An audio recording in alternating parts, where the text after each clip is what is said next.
you want to generate amazing AI images with ComfyUI, but find yourself lost in that maze of workflows and nodes? In this video, you'll learn how to navigate the ComfyUI interface like a pro, the essential components of any workflow, how to build a complete workflow from scratch, and last but not least, smart techniques for organizing your nodes.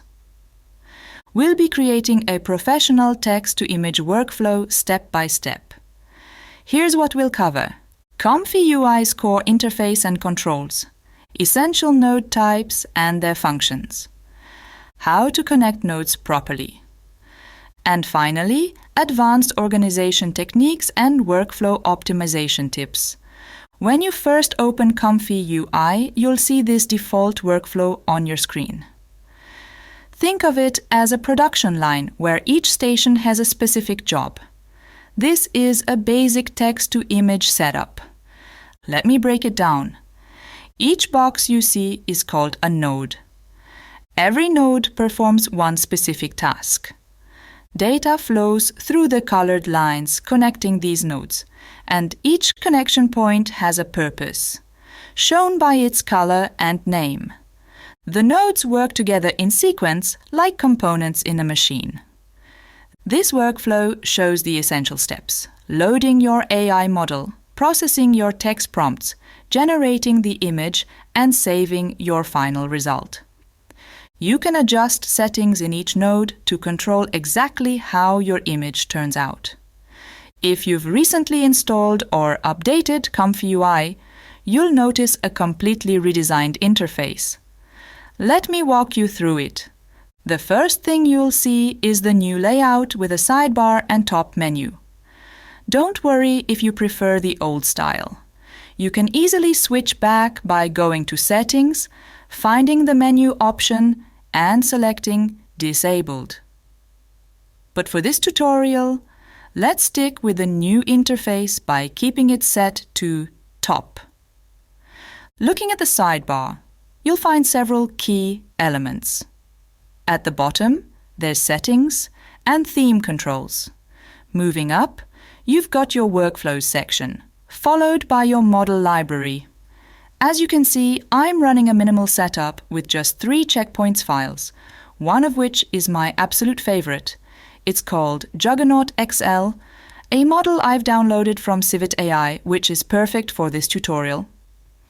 There's also this great new node library that gives you a much better overview of available nodes with convenient drag-and-drop functionality. At the top, you'll find your queue history showing all your generated images. The top menu is where you'll handle your workflow management. You can create new workflows, open existing ones from your computer, or export them as JSON files to save locally. On the top right, you'll see the ComfyUI Manager, an important tool for updates and installing new models, though we won't dive into that today. Next to it are the model load and unload buttons, which we'll cover in a future tutorial.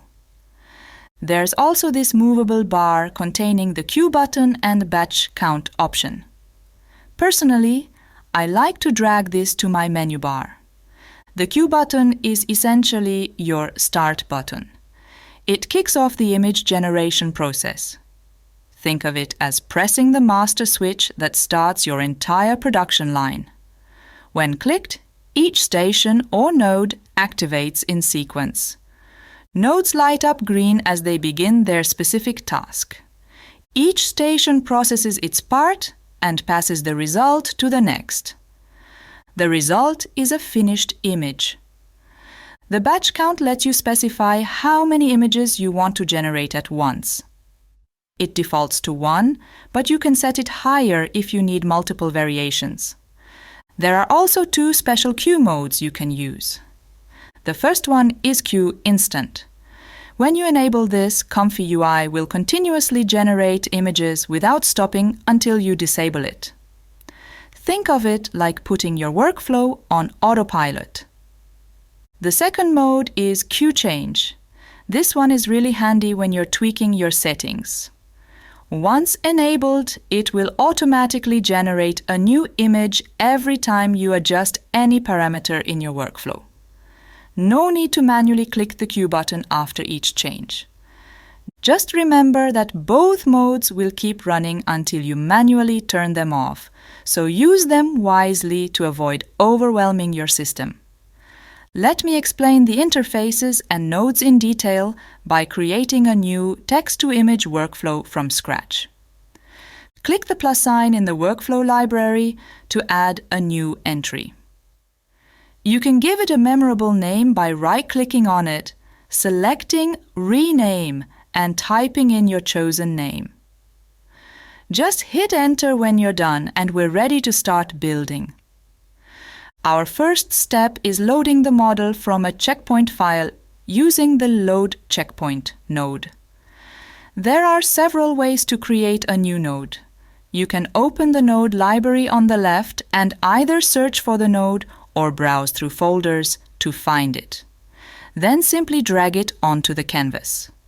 Alternatively, double-click on the canvas to open a search helper and type the node you want. The third option is right-clicking on the canvas, going to Add Node, and selecting it from the Loaders category. If you want to copy an existing node, here's a useful trick. Select the node, press the Alt key on Windows or Option key on Mac, then left-click and drag. This creates a copy on the canvas. Alternatively, you can use Ctrl-C, Windows, or Command-C, Mac, to copy and Ctrl-V, Windows, or Command-V, Mac, to paste. When a node is selected, you might want to resize it to organize your workspace better. You can do this by dragging from the bottom right corner. Other corners will not work. Notice the small circle in front of the node name. Clicking it collapses the node into a more compact form, which helps manage complex workflows. Looking at our Load Checkpoint node, you'll see a selection field where you can toggle between your installed checkpoint files. I only have 3 installed, so I'll choose Juggernaut XL, my favorite model. Next, let's add a node for our prompt. Search for prompt in the node library, and you'll find Clip Text Encode. This is where we'll write our positive prompt, like a serene forest with glowing mushrooms at dusk. By the way, CLIP stands for Contrastive Language Image Pre-training. Think of it as a translator that converts your text prompt into something the image generator can understand. It helps the model create images that match your text by guiding it in the right direction. Now let's connect our 2 nodes. Notice that our Load Checkpoint node has a yellow output called Clip, and our prompt node has a yellow input also called Clip. The matching colors tell us we can connect these nodes.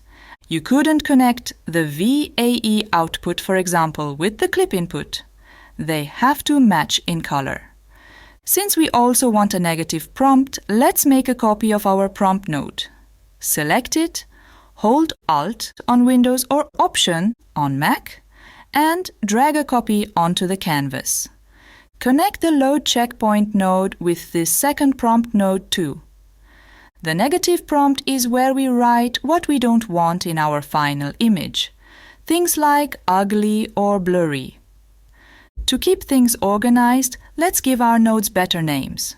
We'll call one positive prompt and the other negative prompt. We can even color code them. Right-click on the positive prompt to make it green and make the negative prompt red. You might be wondering how to know which node to create next. While this mostly comes from experience and trial and error, ComfyUI helps us out. If you left-click on a connection point and drag onto the canvas, it shows you potential node types you can connect. From experience, I know we need the KSampler node next. The sampler is what transforms random visual noise into a coherent image based on our prompts and settings. Think of it like this. image generators start with a random noisy image, and the sampler gradually refines it, guided by our prompts and parameters. Let's connect everything to the K-sampler. Notice the orange inputs called positive and negative, and the orange outputs on our prompt nodes called conditioning. The matching colors mean we can connect them. We'll also connect the lavender model output from our checkpoint to the model input on the K-sampler. But we're still missing one input, the pink latent image. Remember how I mentioned Stable Diffusion needs a random, noisy initial image? That's what this is for. Just drag from the input onto the canvas, and ComfyUI will suggest options. For text-to-image, we want the empty latent image node. Latent might sound weird, but it's just a special way of representing image data that's easier for AI to work with. Since we're using an SDXL-based checkpoint, let's set the dimensions to 1024 by 1024 pixels. These models work best with specific image sizes. Now for our final steps. The sampler's output is still in that special AI latent format, so we need to decode it into something we can see. Add a VAE decode node. This transforms the latent space into regular pixels. Since Juggernaut XL has VAE baked in, we can connect our checkpoint directly to the decoder. Last but not least, let's add a Save Image node. While you could use Preview Image, the Save node automatically stores everything in ComfyUI's output folder, much more convenient than right-clicking to save manually. And there we have it. A complete text-to-image workflow built from scratch. Let's test it out. Watch as each node turns green during execution. And after a moment, we'll see our final image. Now, while this workflow is pretty simple, you might be wondering how to keep things organized when your workflows get more complex. Well, we've got several practical tools for that. We've already seen how color coding nodes helps, like we did with our positive and negative prompts. And remember that small circle at the top left of each node? That's your collapse button. I usually collapse nodes where I won't be changing settings often, like the VAE decode node. Feel free to arrange your nodes anywhere on the canvas that makes sense to you. If you're getting tangled up in connections, here's a good trick. Use the reroute node. You'll find it under Utils in the node library. It's basically just a connector that helps keep your workflow tidy. Another useful feature is node grouping. Right-click on the canvas and select Group Nodes. A quick tip: resize the grouping box before adding nodes to it, because nodes will automatically stick to the box when they touch it. This is super helpful when you want to move multiple nodes together as a single unit. And that's it. We've covered everything from basic node creation to advanced organization techniques, showing you how to build a professional text-to-image workflow from the ground up. I hope you found this guide helpful in understanding ComfyUI's interface and workflow creation. Watch out for the next part in our ComfyUI tutorial series. Thank you so much for watching, and I hope you'll join me soon in my next video.